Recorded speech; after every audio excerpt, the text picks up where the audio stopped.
নমস্কার বন্ধুরা, আমি সুপর্ণা আর আপনাদের সবাইকে স্বাগত সুপর্ণা রান্নাঘরে। তো আবারও হাজির হয়ে গেছি নতুন একটা রেসিপি নিয়ে। আর রেসিপিটি হলো আজকের এই দেশি মুরগির মাংস করব একটু অন্য স্টাইলে। খেতে কিন্তু অসাধারণ লাগে, আর এইভাবে আপনারাও একবার বানিয়ে দেখবেন, তাহলে বুঝতে পারবেন যে কত সুন্দর খেতে হয়। তো এখানে আমি মাংসটা ধুয়ে বেছে পরিষ্কার করে নিয়েছি, আর তারপরে আমি দিয়ে দিলাম কিছুটা পরিমাণে লেবুর রস। আর আমি এখানে একটু বেশি পরিমাণেই নুন দিয়ে দিলাম, কারণ নুনটা একটু বেশি পরিমাণে দেওয়া থাকলে তাহলে মাংসের মধ্যে নুনটা ভালোভাবে ঢুকে যায়। আর তারপরে হলুদও দিয়ে দিলাম, দিয়ে ভালো করে সমস্ত উপকরণ একসাথে মাখিয়ে নিয়ে 1 ঘন্টার মতো রেখে দেবো। আর এখানে আমি মশলাটা বানিয়ে নিচ্ছি। তো মিক্সির মধ্যে আমি দিয়ে দিলাম আদা কুচি, তারপরে দিয়ে দিলাম টমেটো, তারপরে দিয়ে দিলাম রসুন, আর দিয়ে দিলাম কাঁচা লঙ্কা। আমি এখানে কিন্তু গুঁড়ো লঙ্কা ব্যবহার করছি না, আমি এখানে এই কাঁচা লঙ্কা দিয়েই তরকারিটা পুরোটাই করে নেব। আর এদিকে কড়াতে সর্ষের তেল আমি গরম করে নিয়েছি, আর তেলের মধ্যে দিয়ে দিচ্ছি আলু।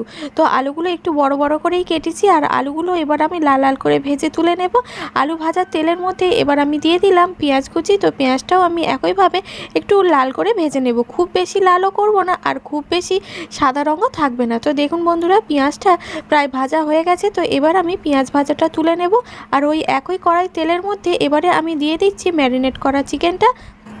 তো এবার চিকেনটা দিয়ে কিছুক্ষণ আমি নাড়াচাড়া করে নেব ভালোভাবে। চিকেনটা নাড়াচাড়া করলে এতে থেকে অনেকটা পরিমাণে জলও বেরিয়ে যাবে।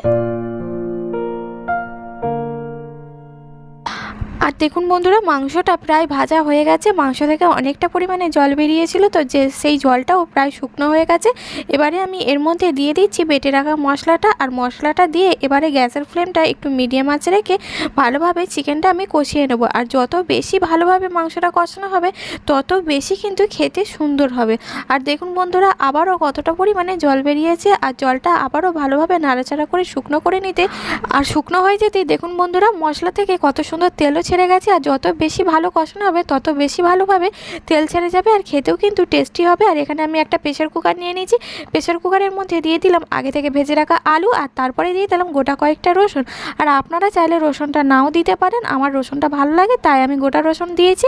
আর এখানে তারপরে দিয়ে দিলাম মাংসটা, আর মাংসটা দেওয়ার পরেই আমি দিয়ে দিলাম ভেজে রাখা পেঁয়াজটা মিক্সিতে বেটে নিয়েছিলাম, সেটাও আমি দিয়ে দিলাম। দিয়ে পরিমাণ মতো আমি জল দিয়ে দিলাম।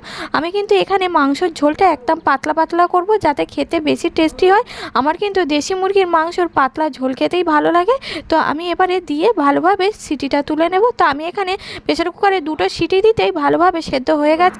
আর আপনারা এইভাবে একবার দেশি মুরগির মাংস বানিয়ে দেখবেন, খেতে কিন্তু অসাধারণ লাগে। আর রেসিপিটি ভালো লাগলে লাইক শেয়ার কমেন্ট করবেন, আর চ্যানেলে নতুন হলে চ্যানেলটি সাবস্ক্রাইব করে পাশে থাকার অনুরোধ রইল।